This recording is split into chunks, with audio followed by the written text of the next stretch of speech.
का कहना है कि जम्मू कश्मीर में फैल रही दहशतगर्दी पर सिक्योरिटी फोर्सेस ने शिकंजा कसा है। उन्होंने कहा कि पाकिस्तान की मजमूम हरकतें अब भी रुकने का नाम नहीं ले रही हैं। पाकिस्तान जम्मू डिवीजन में दहशतगर्दी फैलाने की कोशिश कर रहा है, लेकिन जम्मू कश्मीर की सिक्योरिटी फोर्सेज इन्हें मुसलसल मुंहतोड़ जवाब दे रही हैं। वहीं इन्होंने जम्मू कश्मीर के नौजवानों के लिए अब एक बड़ी खुशखबरी देने की बात कही। डीजीपी दिलबाग सिंह ने कहा कि जो लड़के दौड़ में फिट होंगे उनकी भर्ती का अमल जल्द शुरू किया जाएगा। जिन अफराद की फिटनेस अच्छी रहेगी इन्हें बेल्ट फोर्स में मौके जरूर मिलेंगे। डीजीपी दिलबाग सिंह का कहना है कि जम्मू कश्मीर के नौजवानों को भर्ती से बेहतर रोजगार मिलेगा। इन बातों का इजहार डीजीपी ने एसटीसी तलवारा में एक कॉन्फ्रेंस हॉल के इफ्तिताही तकरीब के दौरान किया। ग्राउंड पे लागू होता है तो कानून उसी की तरफ अपना हाथ अब साथ देखिए, आपने मुझे तकरीर करते हुए सुना है।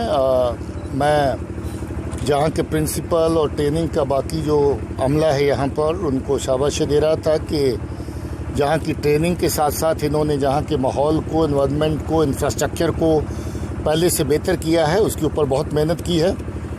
ट्रेनिंग जैसा आप देख रहे हैं लगभग 3 महीने की ट्रेनिंग जवानों की हो चुकी है और मुझे खुशी हुई कि काफ़ी हद तक ये शेप होना शुरू हो गए हैं और आने वाली चुनौतियों के लिए इनको तैयार किया जा रहा है।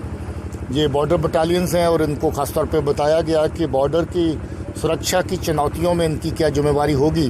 तो मुझे लगता है कि जो एडिशनल ट्रेनिंग की ज़रूरतें स्पेशल ड्यूटी के लिए इनकी हैं उसके ऊपर भी खास ध्यान दिया जाएगा। और मुझे खुशी है कि इनकी 3 महीने की ट्रेनिंग के साथ मुझे आज इनके साथ मिलने का मौका मिला और इनसे बात करने का मौका मिला। बिल्कुल, मैं कहना चाहता हूं कि अभी जवान अपनी दौड़े छोड़े लगानी शुरू कर दें और अपनी फिटनेस के लेवल को बढ़ाएं। 19,000